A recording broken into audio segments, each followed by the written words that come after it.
Today on Keep Classical Weird, another in our Instrument Personalities Rapid Fire series. Anybody got any good French horn jokes?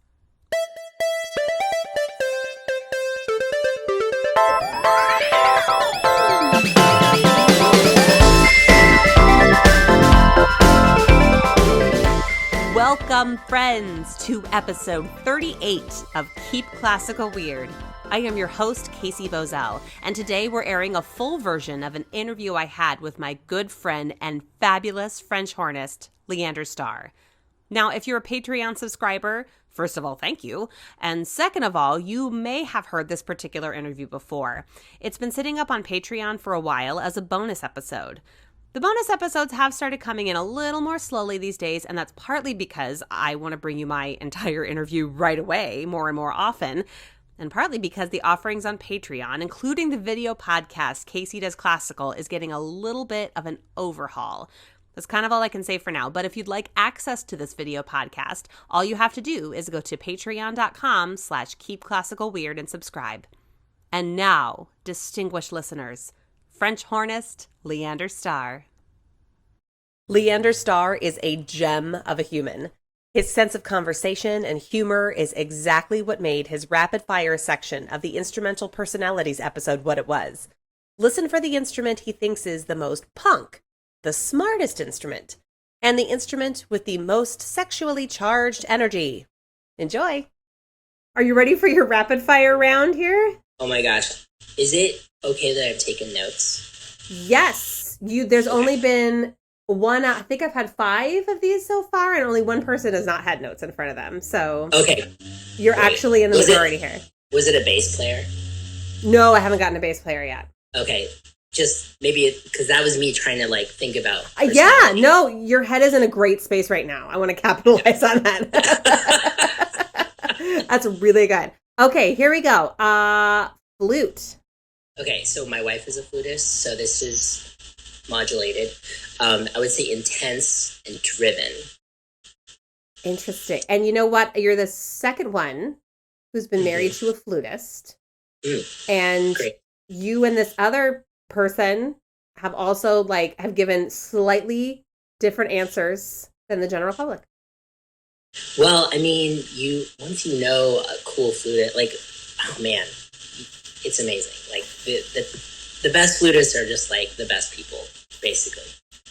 Very good. I'll try and weave that in somewhere. That was very good. Oboe. Okay, so oboists are crazy, but in a sexual way. Again, family friendly, I'm not sure, but just a lot of energy. Yeah. Crazy in a sexual way. Yes. And I mean, I can support that with some evidence. Okay, so first of all, I've known personally and was roommates with an oboe player who became a very well-known porn star. I've had numerous body parts of oboe players sent to me from them, unsolicited, both genders. By body parts, are you talking about hair or a toe? No, I'm talking about personal body parts. Messaged, pictures. Oh, I thought you said body parts sent to you and that sounded horrific. Oh, God. Got it. Up to speed. With sorry. Nail polish, right? Uh-huh. It's what kinds of... What? Okay. Pictures. Pictures. That sent you away. Pictures. Got it. Understood. Yeah. Okay. I mean, I could go on. There's other evidence here. I don't need to. I mean, these are the oboe society. I mean, I would love to hear you go on just because I want to do it, but that stuff probably won't make the podcast. But I would love to know more. Been some legendary sex parties thrown by oboists. Really? Notably, in cities where I've studied music. I mean, then there's just the whole knives thing. So, there's that. Mm-hmm. And, I think the asphyxiation, I mean, there's just a lot going on there. It is a really, intense instrument. Just aesthetic. I mean, I don't know. And it's not something that's like, super duper like sexy, like to me, but it's just like there's a lot of energy. Mm-hmm. That is fascinating.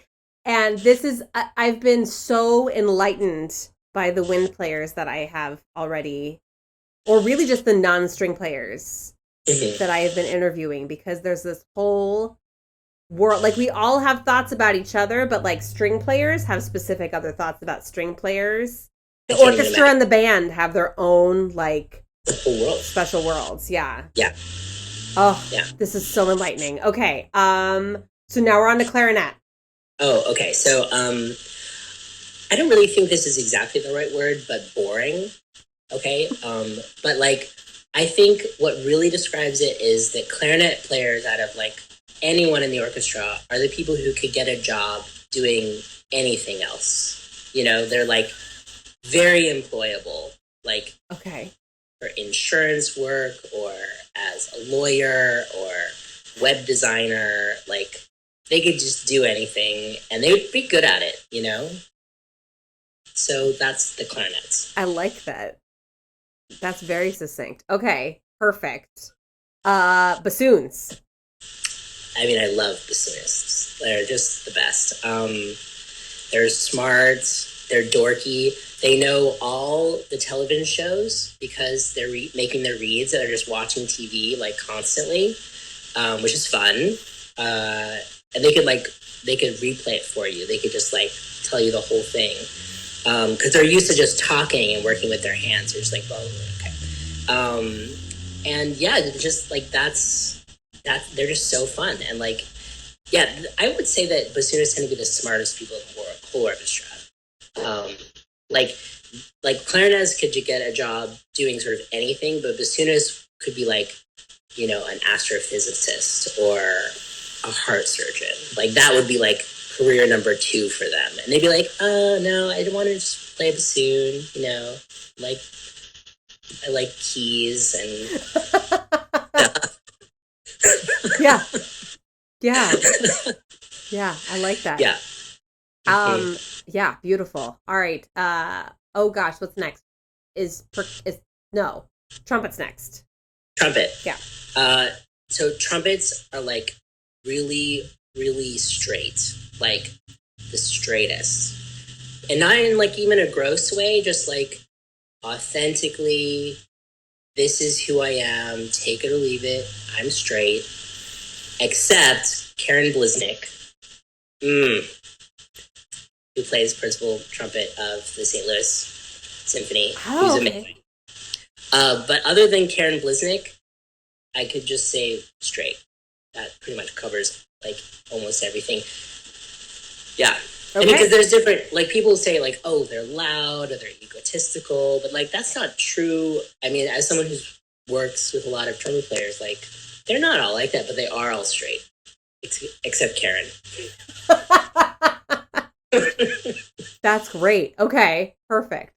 Never thought about that. Yeah. All right. Trombone.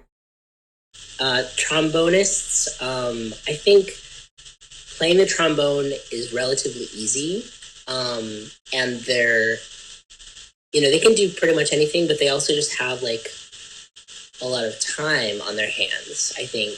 And so trombonists have like really great hobbies. So you just like, you meet a trombonist and you can just be like, so what are your hobbies right now? And they'll just like really get into it. And like, they'll just like, well, right now, like a lot of the hobbies are going to be alcohol based. So like, usually it's going to be like, we're growing hops to make beer. Like, I'm making cocktails at a, blah, blah, blah, my antique shaker or whatever. So there's a lot of drinking culture in trombones, and that's inescapable, really.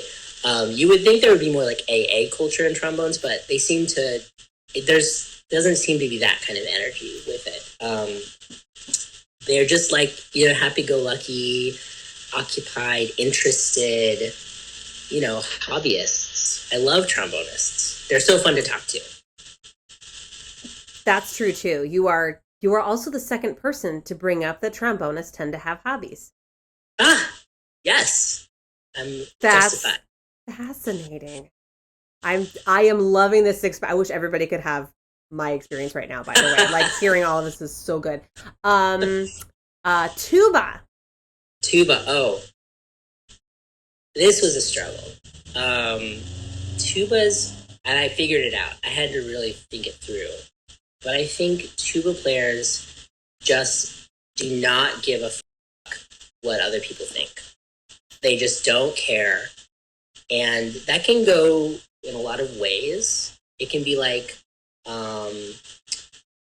like breaking the mold and being interesting and like whatever. And then it could be like cutting their toenails in rehearsal, or like just total like troll. I have this. I've worked with a tuba player who's like a professed, like, he is like proud to be an internet troll, and I mean that's just like his deal. And I mean it's like they just. I think it's, when you're a sixth grader and you're choosing the tuba, like, what's your thinking there? I think it's just like, I'm going to be different. I'm going to be like the loudest one. My case is going to be big, and I'm going to, I don't know. Like, something about it is just this intense individuality that's a little bit aggro, maybe. Wow, interesting. Maybe a little bit like antisocial. I believe that too. Yeah. Okay. Excellent. Mm-hmm. That brings us to percussion. Oh yes, percussion. So percussion is sort of, I think of them as the sort of the engineers or the tinkerers of the orchestra. Like, I think they're sort of the Virgo, the type that's gonna just like ding the triangle like 100 times to see if they can get that perfect sound. And you can't tell a difference between any of those sounds, but they can hear it, and they're listening for it, and they're not going to give up until they find it. Right? They're just going to keep doing it. And the same way, I think that they build a lot of their instruments, and so there's this sort of like scientific, like sort of building-y, engineering-y type, thing going on. But like, honestly, if I'm perfectly honest, I don't interact with a ton of percussionists in like daily life. In fact, the ones that I do interact with, I don't really, I don't know them that well. Let's say that. It's just a little bit of a mystery to me. Maybe we just operate in different ways. Or you just run in different circles. Yeah, I do know a set player who's really cool. But yeah, what's with percussionists? That's a really good question. They are. They're more diverse than I think. That's the thing. Every time that we're cracking open this egg now, I'm like, oh, yeah, there's more there. Yeah. I think there might be something where like there's a lot of ego, like at the beginning of a percussionist's like youthful endeavor. They're like, I'm going to be a percussionist. That's so cool, And then I think there's something that crumbles somewhere along the line, and that ego kind of, it gets turned into something weird. And maybe it's. So now you've turned into like dissecting. Yeah, like they're just trying to get it back. They're gonna like crack the code of the triangle and get back that cool somewhere in that. Now I feel like we should go up to percussionists playing triangle and be like, tell me where it all went wrong. Yeah, like when did it happen for you? Like, tell us about, when did this start? How long have you been having these symptoms? Are they getting in the way of enjoyment of life? Yeah. And relationships? Oh, man. Oh, wow. Poor percussionists. Oh, no. I mean, I'm sure they're fine. I'm sure they're fine. We're okay. They're all right. We're okay. For the next one, just so you know, I'm not the violinist that's going to like be. All right, there's the strings. I forgot about the strings. There's the strings. Okay. That's okay. Got It's it. no big deal. But just so you know that I'm not the one. I don't know if that informs like what you're saying about Yep. strings, Yep. but Yep. Yep. yeah. It So doesn't. okay, great. In fact, I think of my impression of violin players is definitely not you, actually. It's not the first time I've been told that, which is interesting. Yeah. But okay. Well, I think there's like the charismatic violinist who really stick out of the crowd, but then there's the rest of the crowd. It's like you're the 10%, right? Oh. And then, there's like a 90% thing that's basically just like a ton of introverts, like trying to not be, or like trying to be in a giant group together and be okay with it, like for 2 hours at a time. I mean, right? There are a lot of us. Yeah. But there's it's hard for me to know much else about that, because again, I feel like I know the 10% who are just like so cool, so relaxed, so like. Do you think that's the 10? Is that because the 10% are the ones more likely to come up to you during rehearsals and actually make conversation with you? Okay. Completely. Got it. Yeah. The other ones are like busy practicing and like pretending to have conversations with their bandmate during the break, but they're not like, Oh, that makes me so happy. All right. All right. So violas then. Love the viola. Oh, I love the viola. So viola is obviously the French horn players of the string section, and violas. I mean, they're so cool. Like they are weird. They have the individualist streak. And then there's two other things. One of which is like, again, I've been talking a lot about sex here, and I'm probably the only person doing that. And hopefully that's providing a different perspective. So far, but guys. That's great. And this is not really to do with sex. It's really like sensuality. I feel like violists are like secret sensualists. And I think that has a lot to do with the sound of the viola. Like it's a really like rich and like sort of can be very earthy and like, like, I don't know, it's an interesting sound. And I think that that really appeals to certain people who have interesting tastes and sort of like interesting aesthetics and, like interested in certain types of like sensual experiences. So I think there's like a secret sensualist. Like I wouldn't be surprised if a viola player had like furniture in their house. It was like lots of like texture and like, interesting, like, visual, like, patterns going on and, like, that kind of thing, And then the other thing about violists is that I think in the whole orchestra, violists are the most likely to be, like, punk as hell. Like, punk as they're, like, yeah, like, I feel, again, like, it has to do with this individuality thing. But unlike the tuba, it's not really like antisocial. It's like anti-establishment, right? Like they are part of like this gang that's like all you stupid violinists or whatever. I don't know. Yeah. But they're like, yeah, we're gonna totally rock out on this like Vaughan Williams solely thing and like prove to you all that like punk is not dead. That's awesome. Yes, that's beautiful. It is beautiful. It's a beautiful group of people, and I rarely met one I didn't just instantly love. Yeah, same here actually. Yeah.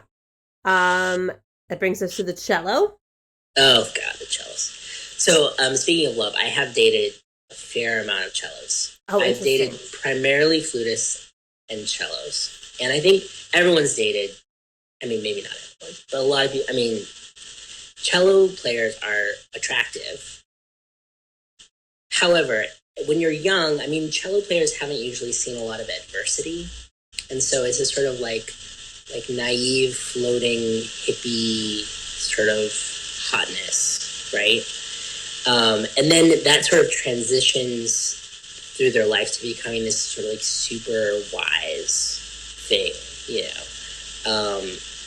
but it can be sort of obnoxious, if you're like not feeling it in the moment. But yeah, they're just like these really, I mean, like I want to go back, like the hardship thing. I think cello seems to not have a lot of struggle associated with it, at least at the early stages of their development. So I feel like it's like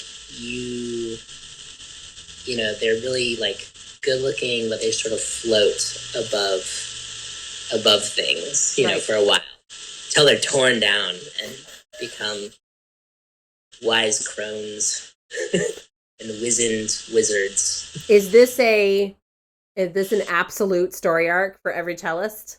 As far as I can tell, yes. All right. They all reach a point. I mean, you will occasionally meet a young wise cellist because but that requires some early trauma, early childhood trauma. Okay. Which we don't wish upon anybody. No. But can happen. But can happen, and it does have some dazzling results for cello playing. Dazzling. I need to use that word more often in my vocabulary too. That's really good. Bass. Bass. This is one I didn't get to when I was preparing, which I feel like is really apt. So,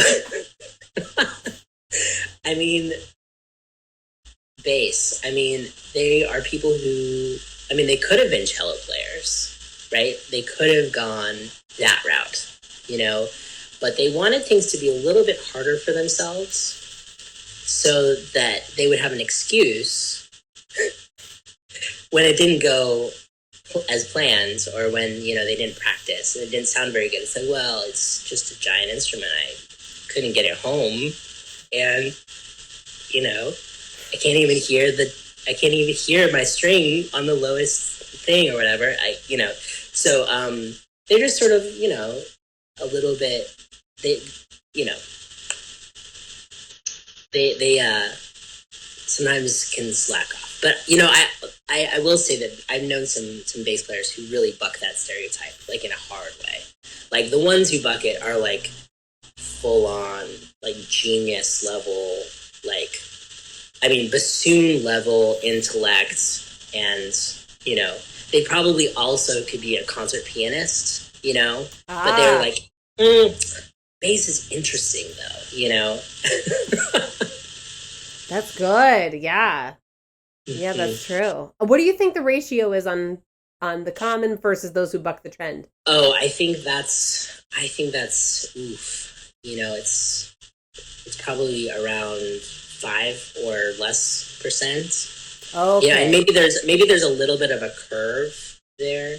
Okay. So like, you've got that 1% who, concert pianist, whatever, and then you've got like the 2-3% that's just like really, really good at the crossword, and then like the sort of like 7% who like actually practice their music. But you are, if I'm correct in this, you're saying that this is rarer than, say, the typical French horn player. Yeah, I would. That's my guess. I'm sorry, than the atypical French horn player. I think so, but like again, like I'm band worlds. How many bass players have I met? Mostly, I've been when I get to sit next to them, it's because I'm in a pit orchestra, and it's just me and that guy, and we're just like, we're like talking about beer and like whatever. So that's like my main social interaction with a bass player. Be that, and those conversations don't lead me to think that they're hard workers, but I could be totally wrong. Interesting. And the last one is the harp. Ooh, harps. Well, the classic is the homeschool harpist.